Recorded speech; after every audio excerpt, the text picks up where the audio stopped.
TGSRTC సమ్మె వేళ వికారాబాద్ జిల్లా తాండూరు పోలీసుల నోటీసులపై కార్మికులు ఫైర్ అవుతున్నారు.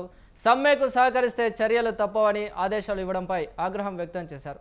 తాము దీక్షలు చేపడుతుంటే టెంట్ హౌస్, కన్వెన్షన్ హాల్ యాజమాన్యులకు తాకీదులు ఎలా ఇస్తారని ఆర్టీసీ ఉద్యోగులు తీవ్ర స్థాయిలో మండిపడ్డారు.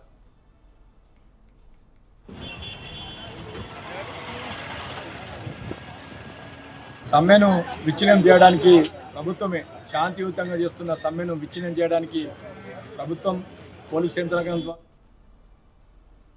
తెలంగాణలో ఆర్టీసీ ఉద్యోగుల సమ్మె ఉధృతం దాల్చుతుంది. తాండూరు ఆర్టీసీ బస్టాండ్లో రెండో రోజు ఆందోళనలు కొనసాగుతున్నాయి. తమ డిమాండ్లను నెరవేర్చాలంటూ ప్రభుత్వానికి వ్యతిరేకంగా కార్మికులు పెద్ద ఎత్తున నినాదాలు చేస్తూ నిరసన తెలుపుతున్నారు.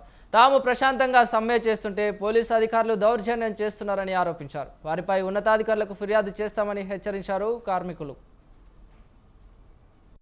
విచ్ఛిన్నం చేయడానికి ప్రభుత్వమే శాంతియుతంగా చేస్తున్న సమ్మెను విచ్ఛిన్నం చేయడానికి ప్రభుత్వం పోలీస్ యంత్రాంగం ద్వారా కుట్రలు పంతా ఉన్నది.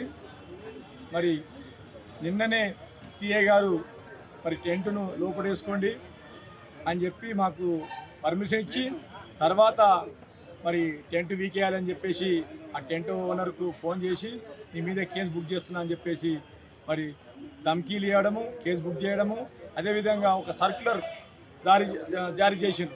ఆర్టీసీ సమ్మెకు ఎవరు మద్దతు ఇవ్వద్దు, ఆర్టీసీకి టెంట్లు కానివ్వండి, ఫంక్షన్ హాల్ కానివ్వండి, మరి చెద్దర్లు కానివ్వండి ఏమి ఇవ్వద్దు అని చెప్పేసి ఒక నియంతృత్వంతో ఈరోజు మరి సిఐ తాండూరు సిఐ గారు మరి హుకుం జారీ చేసిండ్రు.